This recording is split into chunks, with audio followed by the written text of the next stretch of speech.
O barro antes das mãos. Antes de existir forma, antes de existir figura, antes de existir feira, arte ou nome, existia apenas o barro quieto, escondido sob a terra, o barro vermelho, úmido, pesado, silencioso, o barro que espera. No Nordeste, o barro nunca foi apenas chão.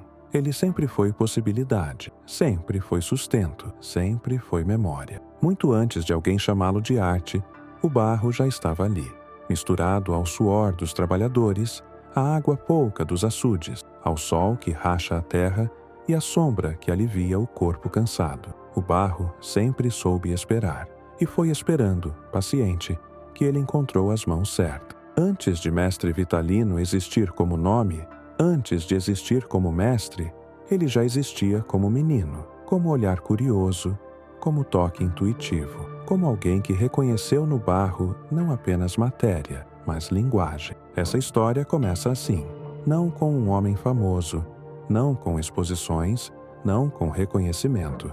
Começa com um menino pobre, no interior de Pernambuco, brincando com o chão sem saber que estava moldando o próprio destino. Capítulo 1. O menino de Caruaru e a Terra Vermelha. Caruaru, no início do século XX, era uma cidade moldada pelo tempo lento. Não havia pressa. O dia começava cedo, o sol se erguia forte, e a vida se organizava em torno do trabalho, da feira, da fé e da resistência silenciosa. Foi ali que nasceu Vitalino Pereira dos Santos, em 1909. Mas ninguém o chamava assim.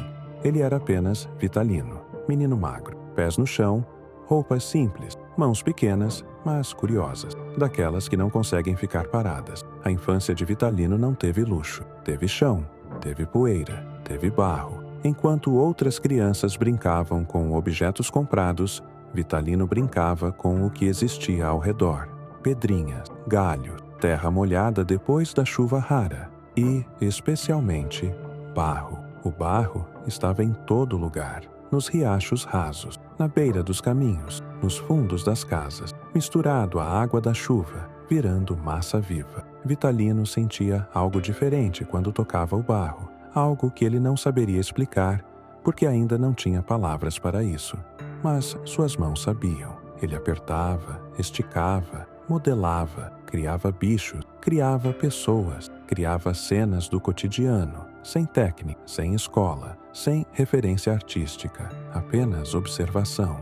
E é assim que nasce a verdadeira arte, da observação profunda do mundo. A vida de Vitalino era simples: acordar cedo, ajudar a família, caminhar pela cidade, observar as pessoas. Caruaru era viva, era feira, era gente chegando e saindo, era boi passando, era conversa alta, era riso fácil, era dificuldade compartilhada. E Vitalino via tudo. Via o vaqueiro montado no cavalo, via a mulher carregando o pote d'água na cabeça, via o sanfoneiro tocando no canto da feira, via o vendedor gritando o preço, via o padre passando apressado, via as crianças correndo descalças. Essas cenas não passavam por ele, elas ficavam guardadas na memória, esperando o momento de virar forma. Não havia consciência artística naquele tempo. Vitalino não pensava em criar arte.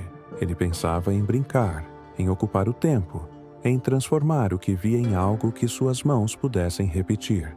Ele fazia figuras pequenas, figuras do cotidiano, figuras honestas, sem exagero, sem ornamentação, sem idealização. O barro, assim como o povo, não permitia enfeite excessivo. Era direto, era cru, era verdadeiro. A família, no começo, não via aquilo como algo especial. Era só um menino brincando. Mas, aos poucos, algo chamou atenção. As figuras tinham expressão, tinham movimento, tinham gesto. Não eram bonecos imóveis, eram cenas congeladas da vida. Aquele boi parecia andar. Aquela mulher parecia falar. Aquele sanfoneiro parecia tocar. Vitalino não copiava, ele interpretava. E isso faz toda a diferença. Quando cresceu um pouco mais, as brincadeiras começaram a virar sustento. As pequenas figuras passaram a ser vendidas na feira. Baratas, simples, feitas do mesmo barro que sujava as mãos. Não havia assinatura, não havia status, não havia nome artístico. Era apenas Vitalino, vendendo o que sabia fazer. E compravam, porque as pessoas se reconheciam ali. Olhar aquelas figuras era olhar para si mesmo, para sua vida, para seu cotidiano. Aquilo tocava algo profundo. A feira de Caruaru foi, talvez, a primeira grande escola de Vitalino. Ali, ele aprendeu a observar ainda mais, a perceber detalhes, a entender comportamentos, a reconhecer tipos humanos. A feira era movimento contínuo, um desfile vivo do Nordeste, e Vitalino transformava tudo em barro. Nada escapava. O casal dançando, o beato rezando, o caçador orgulhoso, a mulher grávida, o vaqueiro cansado. Tudo cabia em suas mãos. E o barro aceitava tudo. Aceitava erros, aceitava correções, aceitava recomeço. Se algo não saía como queria, era só amassar e começar de novo. O barro ensinou Vitalino a não ter medo de errar. E isso é uma das maiores lições da vida. Com o tempo, as figuras ficaram mais detalhadas, mais expressivas, mais confiantes. Mas Vitalino continuava o mesmo, silencioso, observador, humilde. Ele não falava muito, deixava as mãos falarem, e elas falavam alto. Ainda não havia mestre, ainda não havia reconhecimento. Havia apenas um homem simples e um material simples criando algo profundamente verdadeiro. E isso, por si só, já era imenso. Mas o mundo ainda não sabia. Ainda não tinha chegado o tempo de olhar para o barro com respeito. Esse tempo viria. Mas antes, precisamos entender melhor a relação entre o barro e o povo, entre a terra e a sobrevivência, entre o fazer com as mãos e o viver com dignidade. E é isso que vamos explorar no próximo capítulo. Capítulo 2. O barro como brinquedo, sustento e linguagem. Antes de se tornar arte, antes de ocupar prateleiras, museus ou exposições, o barro, no Nordeste, sempre foi sobrevivência. Era chão, era tijolo, era pote, era telha, era utensílio, era proteção contra o sol, era forma de guardar água. O barro fazia parte da vida antes de fazer parte da estética. E foi nesse contexto, simples, duro e profundamente humano, que Mestre Vitalino cresceu. Para ele, o barro nunca foi estranho, nunca foi raro, nunca foi distante. Era cotidiano, era presença. O barro estava nas casas, nas cercas, nos caminhos. Estava nas mãos calejadas dos oleiros anônimos. Estava no tempo lento das coisas feitas à mão. Vitalino aprendeu isso sem ninguém explicar. Aprendeu observando. Aprendeu vivendo. Na infância, o barro era brinquedo. Não havia muitas opções, mas talvez nem fosse necessário. Um punhado de barro molhado bastava para criar um mundo inteiro. Bastava imaginação. E isso Vitalino tinha de sobra. Ele moldava bichos porque os via. Moldava gente porque convivia com ela. Moldava cenas porque fazia parte delas. Não havia intenção de vender. Não havia intenção de agradar. Havia apenas o impulso de criar. E criar, quando surge assim, é sempre verdadeiro. Com o passar dos anos, o brinquedo virou trabalho. As figuras começaram a ajudar no sustento da casa. Pouco dinheiro, pouca margem, mas dinheiro honesto. Vitalino ia para a feira com suas peças pequenas, ainda sem acabamento sofisticado, mas já cheias de identidade. E algo curioso acontecia. As pessoas paravam. Nem sempre compravam, mas paravam. O olhar demorava. O sorriso surgia. O reconhecimento acontecia. Isso aí sou eu. Isso aí parece meu vizinho. Isso aí parece minha vida. O barro de Vitalino falava. Falava sem palavra. Falava com forma. Falava com gesto. O sustento nunca veio fácil. Nunca veio rápido. Nunca veio em abundância. Mas veio. E, mais importante, veio com dignidade. Vitalino nunca se viu como coitado. Nunca se viu como inferior. Nunca se enxergou como alguém menor. Ele trabalhava, criava, vendia. Isso bastava. Com o tempo, a feira deixou de ser apenas espaço de venda e se tornou também espaço de estudo. Vitalino observava os outros vendedores, observava o comportamento do público, observava o que chamava a atenção, observava o que passava despercebido. Mas, diferente de muitos, ele não moldava para agradar. Ele moldava para expressar. Se alguém dizia que preferia um boi maior, ele ouvia, mas fazia do seu jeito. Se alguém sugeria mais detalhe, ele entendia, mas respeitava a sua essência. O barro, para ele, tinha uma verdade que não podia ser traída. foi nesse período que algo começou a se consolidar. O barro deixou de ser apenas brinquedo ou mercadoria e se tornou linguagem. Cada figura contava uma história, cada cena era uma narrativa. O casal dançando não era só dança, era alegria em meio à dureza da vida. O vaqueiro não era só vaqueiro, era símbolo de resistência. A mulher com o pote na cabeça não era só mulher, era força silenciosa. E Vitalino não explicava isso, ele simplesmente fazia. A cultura do barro no Nordeste sempre foi coletiva, passada de geração em geração, sem livro, sem escola formal. Era um saber que passava pelas mãos, mas o que Vitalino fez foi algo além da técnica. Ele deu alma ao que já existia. Enquanto muitos oleiros produziam objetos utilitários, ele produzia cenas. Enquanto muitos reproduziam formas tradicionais, ele criava personagem. Enquanto muitos viam o barro como função, Vitalino via significado. Isso não surgiu de estudo teórico, surgiu de sensibilidade. A casa de Vitalino se tornou oficina sem placa, sem nome, sem anúncio, barro espalhado, ferramentas simples, tempo correndo devagar. Ele trabalhava quando podia, quando precisava, quando sentia. Não havia horário rígido, havia ritmo, e o ritmo do barro não combina com pressa. Com o passar do tempo, as figuras começaram a ganhar identidade própria. Os rostos tinham expressão, os corpos tinham postura, as cenas tinham movimento interno. Quem via, percebia. Algo ali era diferente, mas o reconhecimento ainda estava restrito à feira, aos curiosos, aos compradores ocasionais. O Brasil, naquele momento, ainda não sabia olhar para esse tipo de arte. A arte popular não era considerada arte. Era vista como artesanato simples, coisa do povo, coisa pequena. Mas o barro de Vitalino já era grande.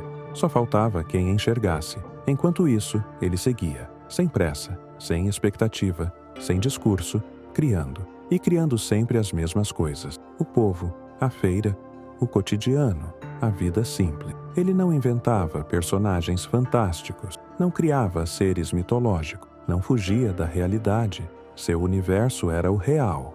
E isso, paradoxalmente, tornava sua obra atemporal. O barro também ensinou Vitalino sobre limite. Se secasse rápido demais, rachava. Se ficasse molhado demais, deformava. Se fosse maltratado, quebrava. Era preciso cuidado, paciência, respeito ao tempo. E isso moldou não só suas peças, mas seu caráter. Vitalino era paciente, era firme, era constante.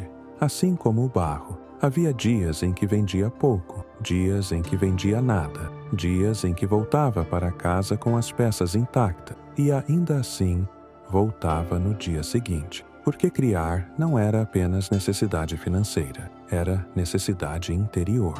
Ele precisava fazer. Assim como o barro precisava ser moldado para não endurecer sem forma. Nesse capítulo da vida de Vitalino, o barro já havia deixado de ser brinquedo. Já havia deixado de ser apenas sustento. Ele havia se tornado fala. Uma fala silenciosa, mas potente. Uma fala que dizia: estamos aqui. Existimos, somos gente, temos história. E o mais bonito é que ele nunca tentou dizer isso em voz alta. Nunca fez manifesto. Nunca fez discurso. Apenas moldou. O barro se tornou extensão do corpo, da memória, do olhar. Vitalino não copiava a feira. Ele carregava a feira dentro de si. E tudo o que saía de suas mãos era apenas memória materializada. Mas toda linguagem, quando é verdadeira, acabando sendo ouvida. Mesmo que demore, mesmo que leve tempo, mesmo que o mundo ainda não esteja pronto. O barro de Vitalino estava falando. E em algum lugar, alguém começava a escutar. Isso mudaria tudo. Capítulo 3. A Feira de Caruaru e o Mundo que Passa. A Feira de Caruaru não era apenas um lugar.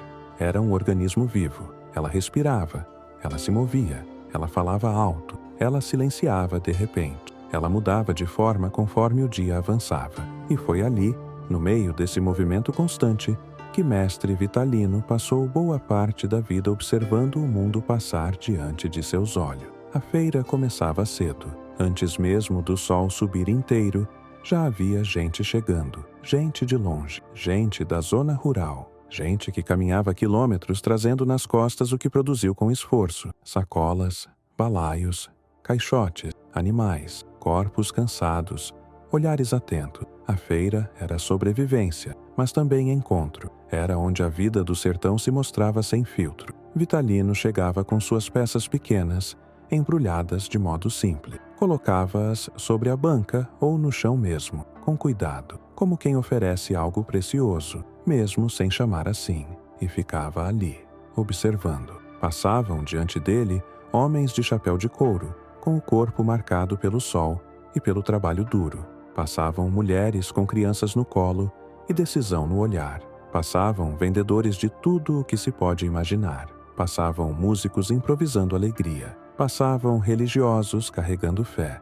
Passavam mentirosos profissionais contando histórias exageradas. Passavam compradores desconfiados. Passavam curiosos. Passava o mundo. E tudo isso entrava pelos olhos de Vitalino e ficava guardado. Ele não desenhava antes, não planejava cenas, não fazia rascunhos. Ele vivia e depois moldava. A feira ensinou a Vitalino algo essencial. Cada pessoa carrega uma história, mesmo que fale pouco, mesmo que não fale nada. O jeito de andar, o modo de segurar o dinheiro, a postura do corpo, a inclinação da cabeça. Tudo dizia algo. E Vitalino via. Via o orgulho escondido, via a tristeza contida, via a esperança disfarçada, via o cansaço profundo, via a dignidade silenciosa. Nada disso estava nos livros, mas tudo estava na feira. Havia dias de confusão, dias de gritaria, dias de disputa, e havia dias de calmaria, quando o tempo parecia desacelerar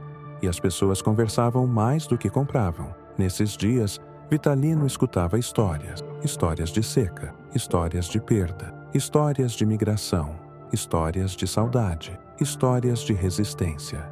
Ele não interrompia, não questionava, apenas escutava. E esse hábito da escuta moldou sua arte, porque quem escuta profundamente molda com verdade. A feira também era lugar de contraste. Ali se misturavam a alegria e a dureza, o riso e o desespero, a fartura e a escassez. Um homem podia vender tudo em 1 hora. Outro podia voltar para casa com as mãos vazias. E isso fazia parte da vida. Vitalino não romantizava, mas também não julgava. Ele observava e transformava em barro. Suas figuras começaram a ficar mais complexas. Não apenas individuais, mas coletivas. Cenas com muitas pessoas. Cenas de festa, cenas de trabalho, cenas de rotina. Era como se ele quisesse congelar o tempo, guardar a feira inteira dentro de pequenos pedaços de barro, porque no fundo, ele sabia, mesmo sem dizer, que tudo aquilo poderia desaparecer um dia.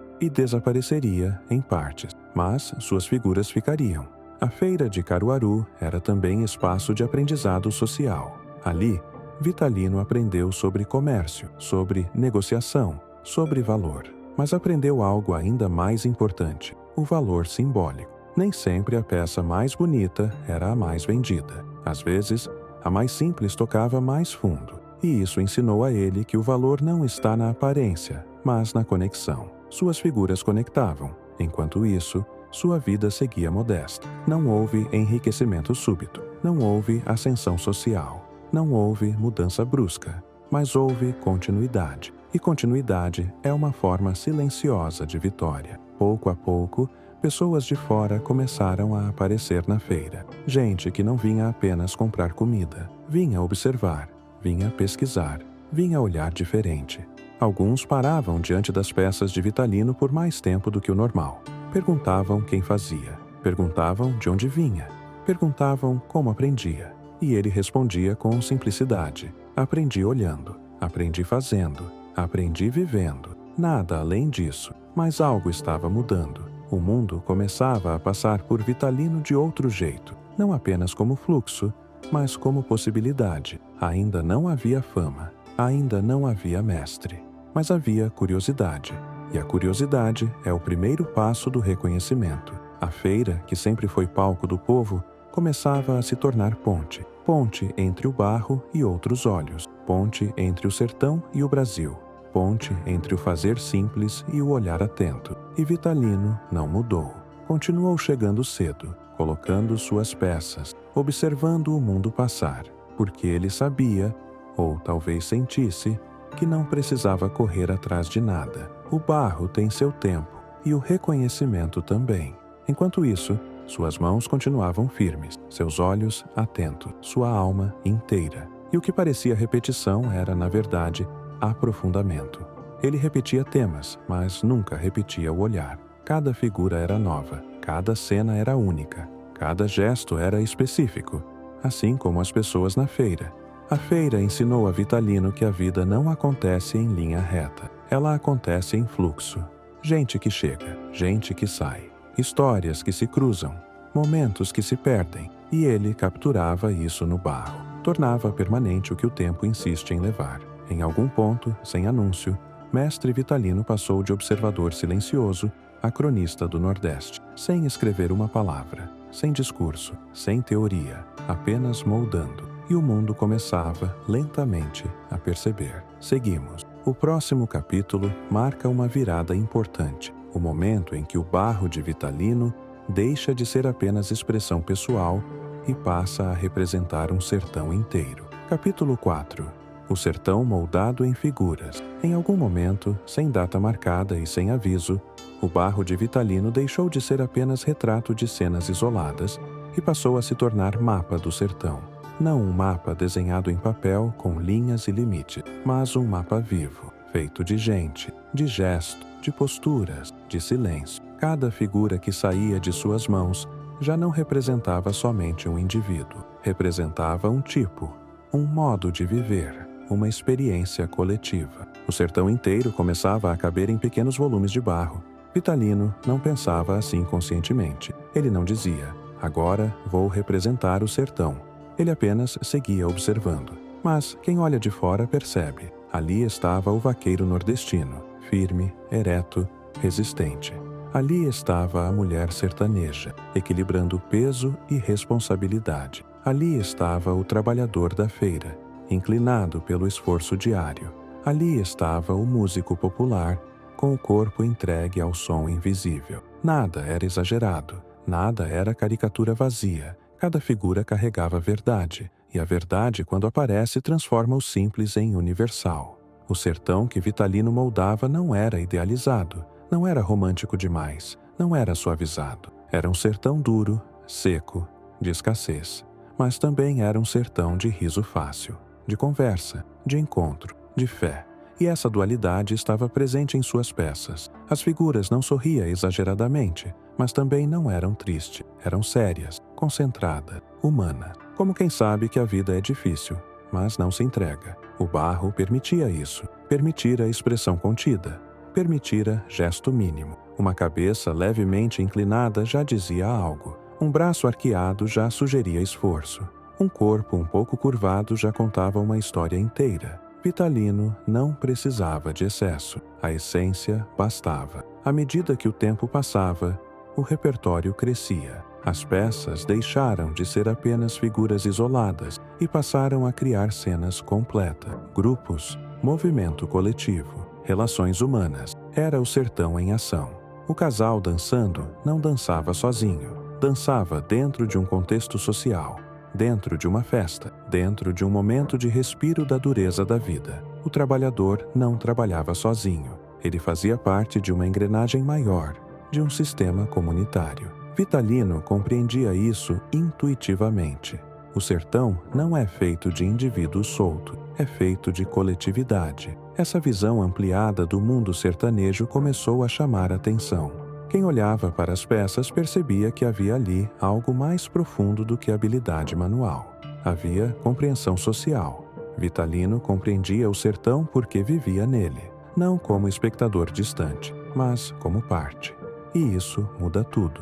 Ao moldar o sertão, ele também moldava o tempo. Suas figuras não pertenciam a um dia específico, não registravam um evento histórico preciso, e ainda assim, registravam história. Porque o sertão que ele mostrava existia antes dele e continuaria existindo depois. Era atemporal. E é isso que faz sua obra atravessar gerações. Muitos artesãos produzem objetos belos, poucos produzem memória. Vitalino produzia memória. a memória de um Nordeste que quase não aparecia nos livros, mas existia intensamente na vida real. Há algo de silenciosamente político em tudo isso, sem discurso, sem bandeira, sem confronto direto. Ao moldar o sertão com dignidade, Vitalino confrontava o olhar preconceituoso que via o Nordeste como atraso. Ele mostrava outra coisa: complexidade, força, beleza, humanidade. E fazia isso com barro.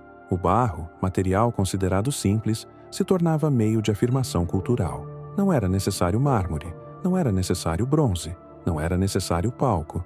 O chão bastava. Essa simplicidade, longe de ser limitação, era a força maior de sua obra. Vitalino também não separava arte de vida. Ele não produzia figuras para depois viver. Ele vivia produzindo figuras. O trabalho e o cotidiano estavam misturados. Isso tornava sua obra honesta, sem encenação, sem artifício. Enquanto isso, sua fama começava a cruzar limites invisíveis. Ainda não era algo grande, ainda não era nacional. Mas já não ficava restrito à feira. Alguns viajantes compravam peças e levavam para outra cidade. Alguns estudiosos começavam a comentar. Alguns colecionadores passavam a procurar. O barro estava viajando, levando o sertão consigo, e Vitalino continuava sem mudar o ritmo, sem se adaptar ao gosto externo, sem suavizar o que fazia. Essa fidelidade à própria verdade foi o que garantiu a permanência de sua obra. Se tivesse moldado para agradar, provavelmente teria sido esquecido, mas moldou para ser fiel, e isso permanece. O sertão moldado em figuras passou a ser também espelho. Quem vinha de fora olhava e aprendia. Quem era do sertão olhava e se reconhecia. Essa dupla função, ensinar e reconhecer, é rara, e Vitalino atingiu isso sem intenção intelectual, apenas vivendo. À medida que esse capítulo de sua vida avançava, algo importante se desenhava no horizonte. O barro deixaria de ser apenas linguagem individual para se tornar patrimônio coletivo. Mas essa transição não seria simples, nem rápida, nem indolor, porque o reconhecimento traz visibilidade, e a visibilidade muda relações. E isso nos conduz ao próximo momento dessa história. O momento em que Mestre Vitalino começa a ser visto não apenas como artesão, mas como artista. Capítulo 5. O artista, sem saber que era artista. Durante muito tempo, Mestre Vitalino não soube que era artista, e talvez justamente por isso tenha sido tão grande. Ele não carregava essa palavra, não a pronunciava, não a reivindicava. A palavra artista vinha de fora, do olhar do outro, do reconhecimento tardio. Para Vitalino, o que existia era o fazer. Fazer com as mãos, fazer com o corpo inteiro, fazer com atenção, fazer com verdade. E isso bastava. A rotina seguia simples: acordar, trabalhar, cuidar da família, moldar o barro, ir à feira, observar as pessoas, voltar. Não havia ruptura entre vida e criação. Tudo acontecia junto. E é nesse ponto que algo profundo se revela. Vitalino não criava para ser visto. Criava porque precisava. O fazer era necessidade interior, assim como respirar, assim como caminhar, assim como falar. Enquanto isso, o mundo começava a colocar nomes naquilo que ele fazia. Alguns chamavam de artesanato, outros de escultura, outros de expressão popular. Mas Vitalino não se importava. Essas categorias não faziam parte do seu universo. Ele não pensava em enquadrar o que fazia, apenas fazia. E isso tornava sua obra imune a modismo. Os primeiros olhares de fora começaram a chegar com mais frequência. Pesquisadores, artistas urbanos, intelectuais curiosos, gente que vinha de longe, com outros olhos, outras referências. Essas pessoas viam no barro de Vitalino algo que ele nunca tentou construir conscientemente: potência estética. Eles viam composição, equilíbrio, narrativa visual, ritmo, e se espantavam. Como alguém sem formação acadêmica produzia algo tão expressivo? Mas essa pergunta nasce de um erro comum: acreditar que o conhecimento só existe nos livros. Vitalino era formado pela vida. Quando perguntavam como havia aprendido, ele respondia sempre do mesmo jeito: aprendi olhando. Essa frase, simples, carrega tudo. Ele olhou o mundo com atenção. E isso é raríssimo. Com o aumento da procura por suas peças, surgiram também pressões. Alguns queriam que ele produzisse mais rápido, outros queriam mudanças no estilo. Alguns sugeriam cenas mais bonitas, menos duras, mas Vitalino resistia, sem confronto, sem discussão, sem discurso. Ele resistia fazendo do seu jeito, e esse tipo de resistência é das mais fortes. Aos poucos, seu nome começou a circular. Mestre Vitalino. O título surgiu como reconhecimento espontâneo. Não foi dado por decreto, veio do respeito. Mestre, porque dominava um saber. Mestre, porque ensinava sem sala de aula. Mestre, porque criou uma linguagem própria, mas ele continuava o mesmo homem. Simplicidade intacta, humildade firme, silêncio. Não houve deslumbre, não houve vaidade. O reconhecimento não o afastou do barro, pelo contrário, aprofundou sua relação com ele. Cada nova peça parecia carregar ainda mais intenção, mesmo sem parecer planejada. Vitalino não se repetia mecanicamente, ele se aprofundava. O mesmo tema surgia outra vez, mas nunca da mesma forma. Isso é sinal de maturidade artística, mesmo sem consciência disso. Há algo de profundamente bonito nesse momento da história. O mundo começa a enxergar o que Vitalino sempre foi, mas ele não muda para acompanhar o olhar externo. Esse descompasso cria algo raro, uma obra que cresce sem perder a raiz. Ele continuava morando de forma simples, continuava trabalhando com ferramentas básicas, continuava vivendo no mesmo ritmo.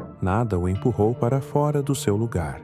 E isso importa, porque muitos artistas, ao serem reconhecidos, se desconectam da fonte. Vitalino permaneceu ligado à terra. Seu olhar continuava voltado para o povo, para a feira, para o cotidiano. Ele não começou a criar temas mais elevados, não deixou de representar o trabalhador, não abandonou o sertão.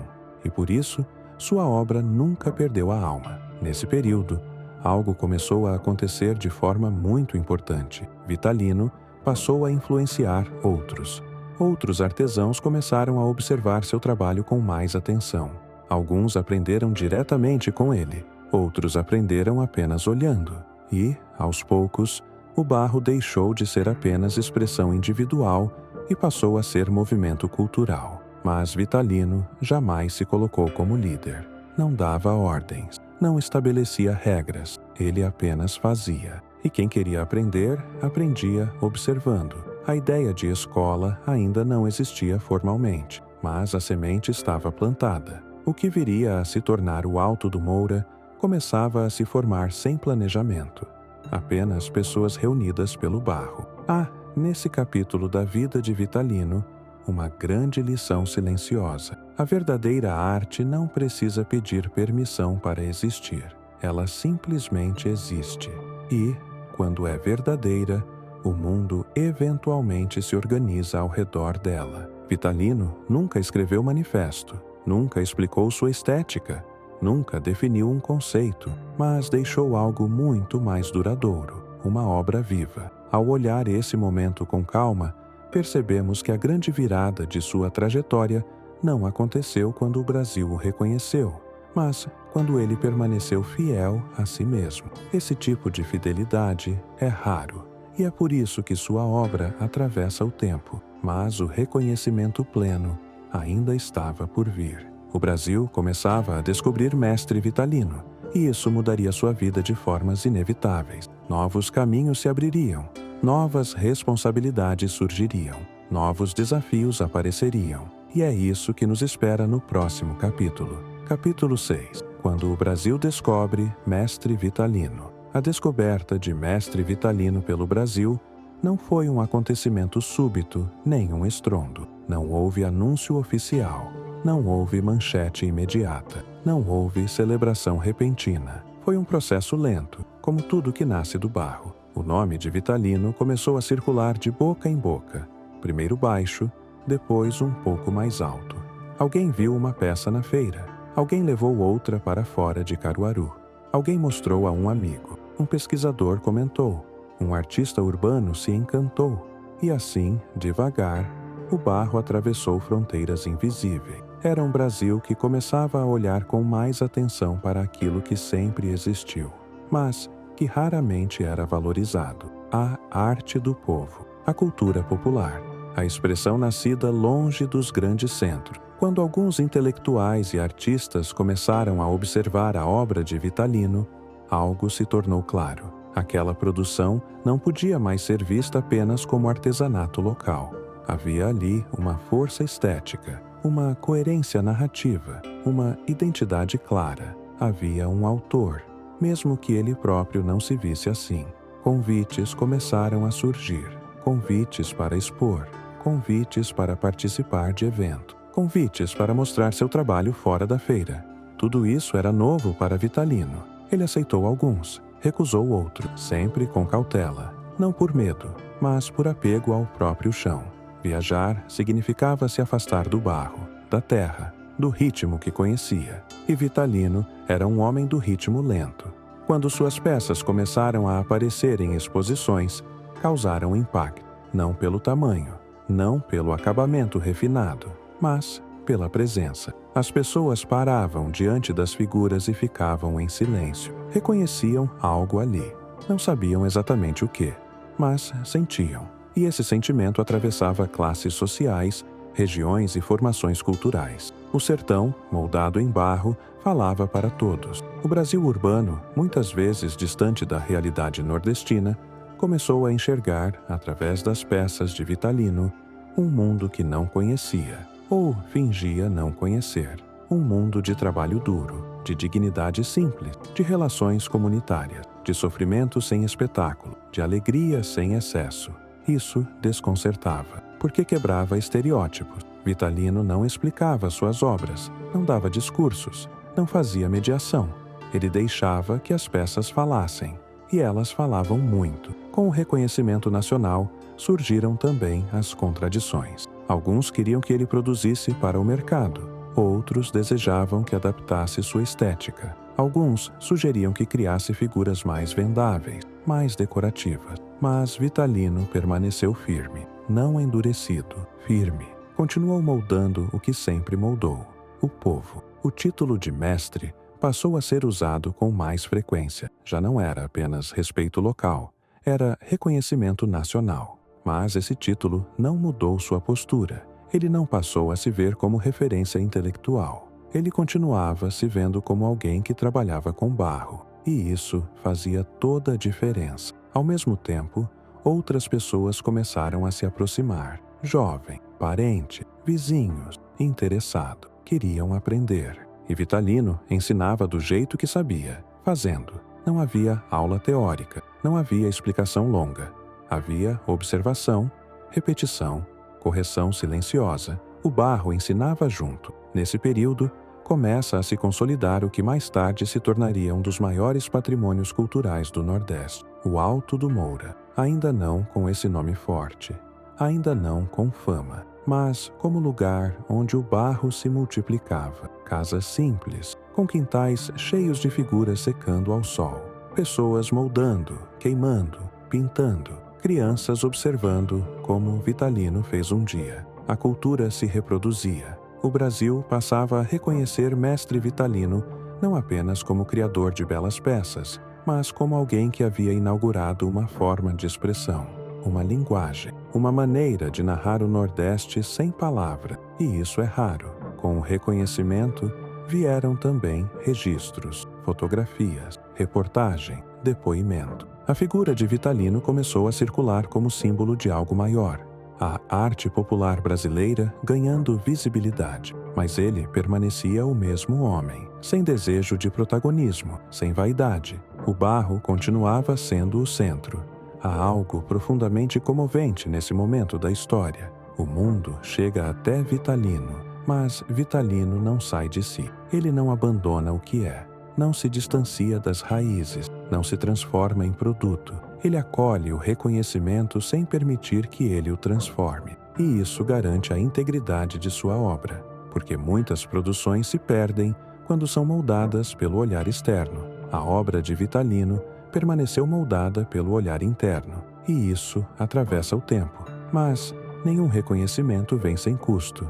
A visibilidade traz expectativas, a expectativa traz pressões, e a vida de Vitalino, já madura, começou a lidar com limites do corpo, do tempo e da própria finitude. O barro continuava firme, mas as mãos, humanas, começavam a sentir o peso dos anos. E isso nos conduz ao próximo capítulo. Um capítulo mais silencioso, mais profundo, onde o barro deixa de falar apenas do presente e passa a guardar memória. Capítulo 7. O barro como memória do povo. Com o passar do tempo, algo começou a mudar de maneira silenciosa no trabalho de mestre Vitalino. Não na forma exterior das peças, que permaneciam fiéis ao seu estilo, mas na camada invisível que elas carregavam. O barro já não era apenas cena do presente, passava a ser registro do que ficava. Vitalino, talvez sem perceber, havia se tornado um guardião da memória do povo nordestino. Cada figura moldada carregava um tempo específico, mas não datado. Era o tempo da experiência humana, o tempo do cotidiano repetido, o tempo da vida que se renova e ao mesmo tempo se repete. Quem olhava para as peças via o passado, via o presente e, de alguma forma, via o futuro, porque a memória ali não era nostálgica, era viva. O barro tem essa característica rara. Ele registra o gesto. Fica a marca do dedo, a pressão da mão, o movimento do corpo de quem molda. A peça guarda para sempre o instante da criação. Assim, cada figura de Vitalino carregava não só o que era representado, mas também quem representava. Era Vitalino ali, seu olhar, seu ritmo, sua vivência.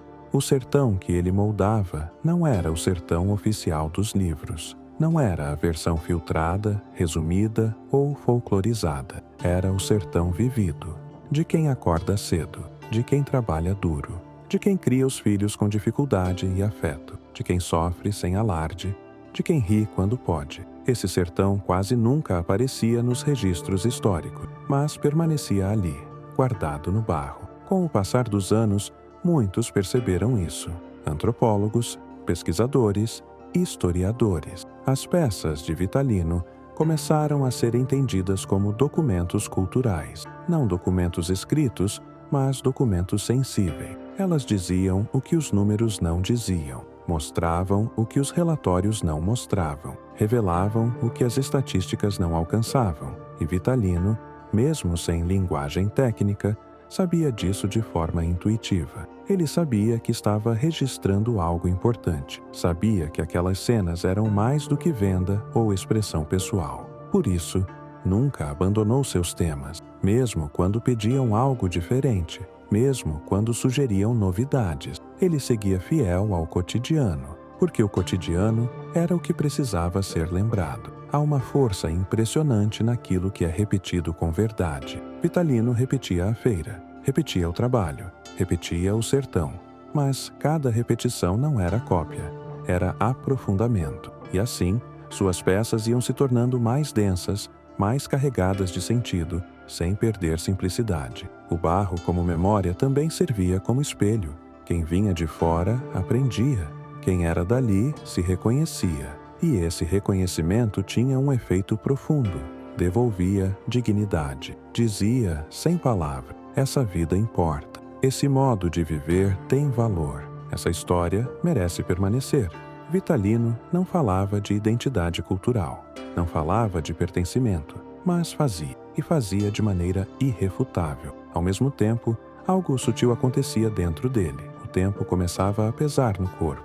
As mãos já não tinham a mesma força. Os gestos ficavam um pouco mais lentos, mas o olhar continuava afiado, a sensibilidade intacta. E talvez por isso, as peças passassem a carregar ainda mais silêncio, menos movimento exagerado, mais concentração, mais profundidade. Era como se o barro também aprendesse a envelhecer com ele. A memória, nesse momento, não era só coletiva, era também pessoal. Ao moldar o vaqueiro, Vitalino moldava sua infância. Ao moldar a feira, moldava seus dias. Ao moldar a mulher com o pote, moldava sua mãe, suas vizinhas, sua história. Tudo se misturava. Vida e obra já não tinham fronteira. Quando alguém perguntava se ele sentia orgulho do que havia feito, Ele respondia com simplicidade. Dizia que gostava de ver as peças prontas, que ficava satisfeito quando alguém levava uma embora. Não falava em legado, mas construía um. O barro tem algo que o tempo respeita. Ele envelhece, mas não envelhece mal. Mesmo quando uma peça quebra, o barro volta ao chão. E essa ideia de retorno, de ciclo, atravessa toda a obra de Mestre Vitalino. Nada se perde, tudo retorna. Esse capítulo da história revela Vitalino como aquilo que ele sempre foi, mesmo sem título, um guardião do cotidiano. Alguém que segurou, com as mãos, a memória de um povo inteiro e a entregou ao futuro. E o futuro já começava a se desenhar ao redor dele. Outras mãos estavam aprendendo, outros olhos estavam observando, outras crianças brincavam com o barro, como ele brincou um dia. E isso é sinal de permanência. Mas antes de falarmos do que veio depois, precisamos olhar para o lugar que se tornou símbolo dessa continuidade. Um lugar onde o barro ganhou território, identidade e nome. Capítulo 8. Caruaru, o Alto do Moura e a herança viva. O Alto do Moura não nasceu como bairro planejado, não nasceu como ponto turístico, não nasceu como patrimônio. Nasceu como consequência de um homem que moldava o barro com verdade, consequência de mãos que aprenderam observando outras mãos, consequência de uma cultura que se recusou a desaparecer. O Alto do Moura nasceu do fazer diário. No começo, era apenas um lugar simples nos arredores de Caruaru, casas modestas, quintais de terra batida, fornos improvisados, barro espalhado pelo chão. Nada ali indicava grandeza, mas tudo ali carregava sentido. Foi ali que Vitalino viveu e trabalhou. Foi ali que outras pessoas se aproximaram para aprender. Parentes, vizinhos, curioso, jovem. Não havia escola formal. Não havia currículo. Havia convivência. E convivência ensina mais do que qualquer manual. As pessoas observavam Vitalino trabalhar. Viam como ele preparava o barro, como pressionava com os dedos, como dava forma sem pressa, como aceitava o erro como parte do processo. Aprendiam olhando, assim como ele havia aprendido. Com o tempo, cada casa passou a ter seu próprio ritmo de criação. Cada artesão desenvolveu um jeito pessoal, mas todos partilhavam da mesma raiz: o cotidiano sertanejo, a feira, o trabalho, a família, a festa popular, a fé. O barro era o idioma comum. O Alto do Moura se transformou em algo raro, um território onde a cultura não era lembrança, mas prática viva. Ali, tradição não era coisa do passado, era presente. O que em outros lugares se perdeu com o tempo, ali se multiplicou. E isso aconteceu sem planejamento institucional, sem política cultural estruturada, sem discurso oficial. Aconteceu porque fazia sentido.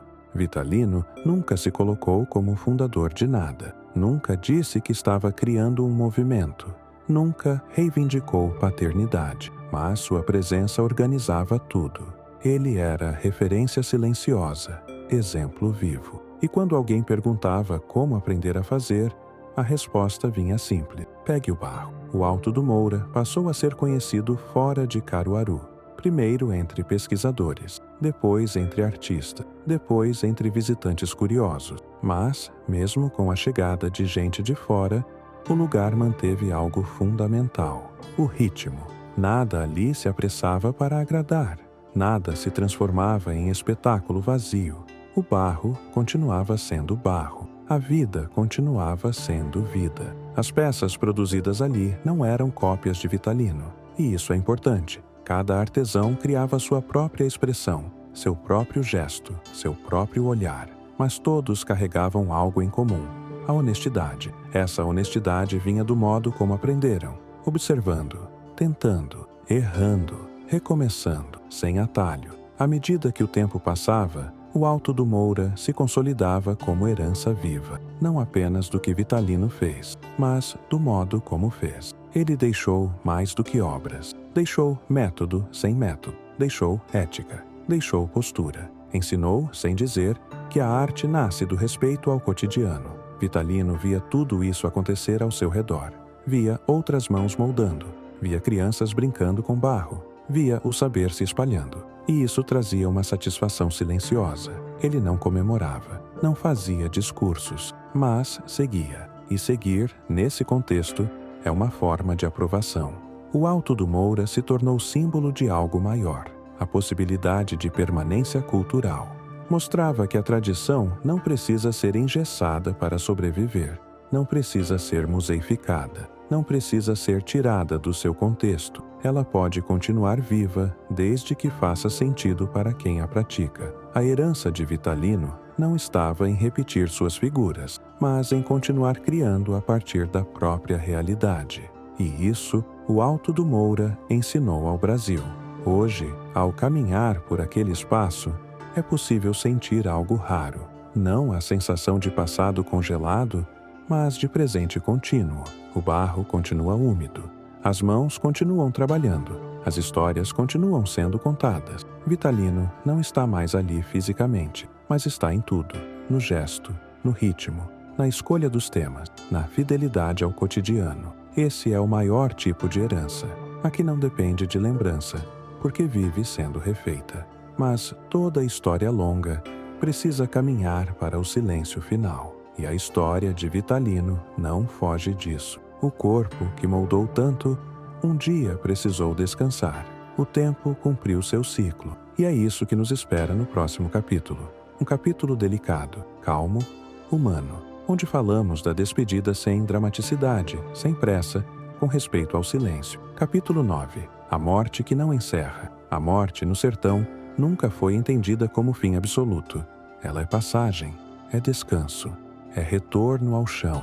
Talvez por isso, quando o tempo começou a se impor sobre o corpo de Mestre Vitalino, não houve ruptura dramática. Houve silêncio, houve aceitação, houve continuidade. Vitalino envelheceu como viveu, sem alarde. Suas mãos, que por décadas haviam moldado o barro com firmeza, começaram a sentir o peso dos anos. Os gestos ficaram mais lentos. Os intervalos entre uma peça e outra aumentaram. O corpo pedia pausas mais longas, mas o olhar permanecia atento e a presença inteira. Ele não falava da morte, não refletia em voz alta sobre o fim, não demonstrava medo. O homem que passou a vida inteira lidando com ciclos, com o barro que seca, quebra, retorna à terra, sabia intuitivamente que tudo segue. Nada se perde, nada termina de forma abrupta. Tudo se transforma. Quando Mestre Vitalino partiu, em 1963,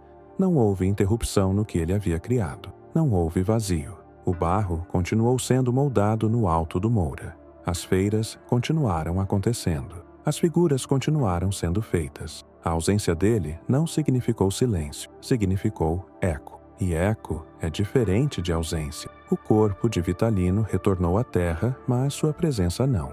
Ela ficou nas mãos de quem aprendeu observando, nos gestos repetidos, no jeito de pressionar o barro, na escolha dos temas, no respeito ao cotidiano. Sua morte não encerrou uma história, confirmou um ciclo completo. Em muitos lugares, quando alguém morre, o que sobra é memória frágil, fotografia, relato, saudade. Com Vitalino, o que sobrou foi prática viva. As pessoas não precisaram apenas lembrar, precisaram continuar. E continuaram. O Alto do Moura não se transformou em lugar de luto. Transformou-se em lugar de responsabilidade. Cada artesão sabia que agora carregava algo maior do que si mesmo. Carregava uma tradição, uma postura, um modo de criar. E essa consciência moldou o futuro.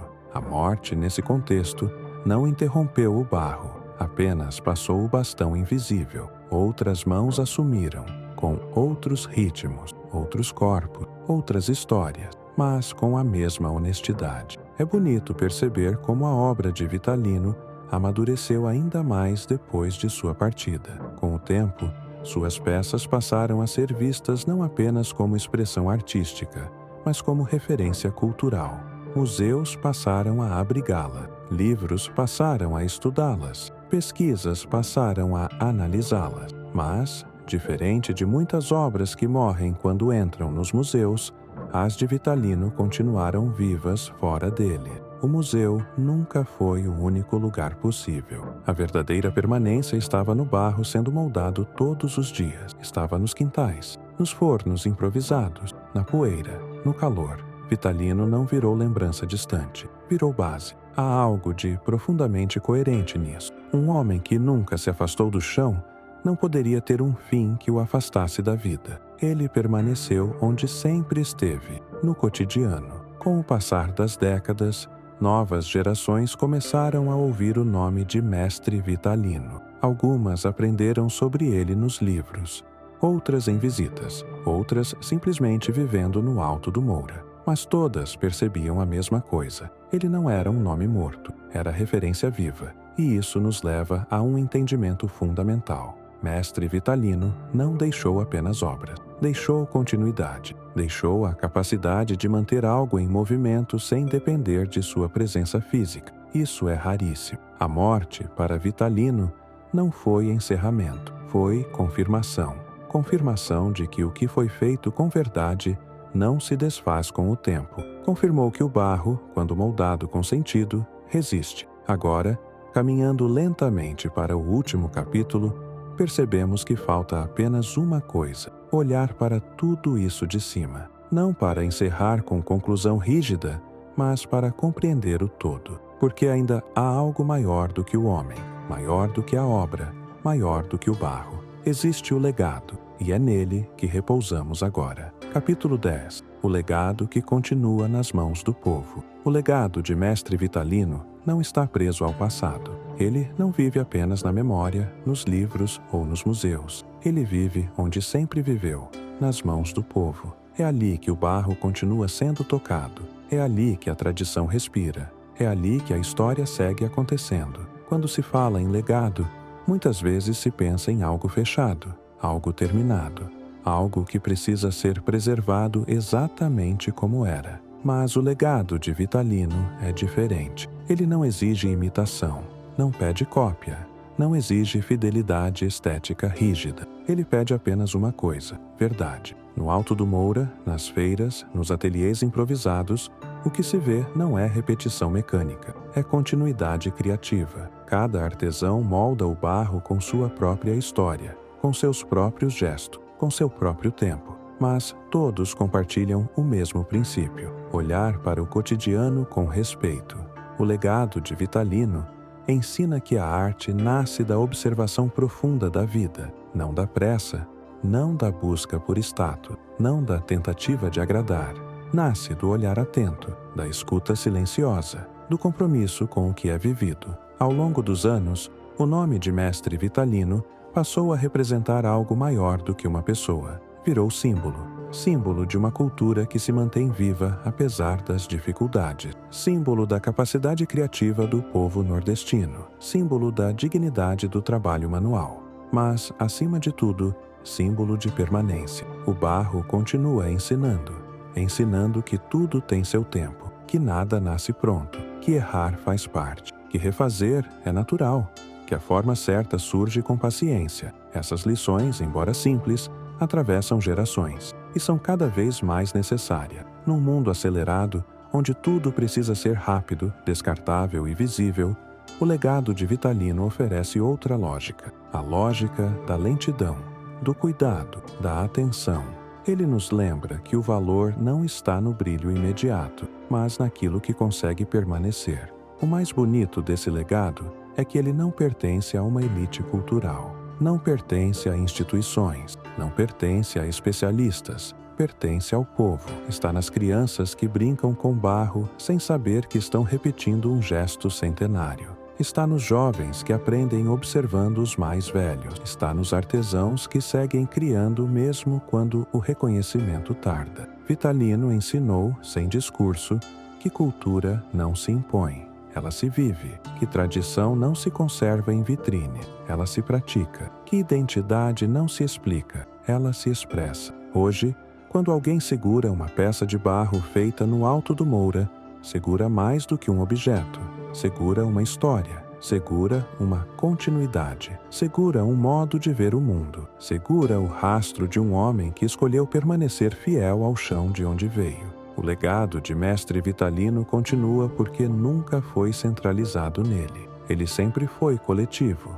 Vitalino apenas abriu o caminho, com humildade, com silêncio, com mãos firmes. O resto foi feito pelo povo. E talvez essa seja a maior lição de toda essa longa caminhada. Aquilo que nasce da verdade não precisa ser defendido. Ele se sustenta sozinho. Agora, à medida que essa história se aquieta, é hora de devolver o barro ao chão do silêncio. Respire fundo, sinta o corpo pesado, deixe as imagens se dissolverem. O sertão continua ali, as mãos continuam moldando, a história continua seguindo e você pode descansar. Boa noite.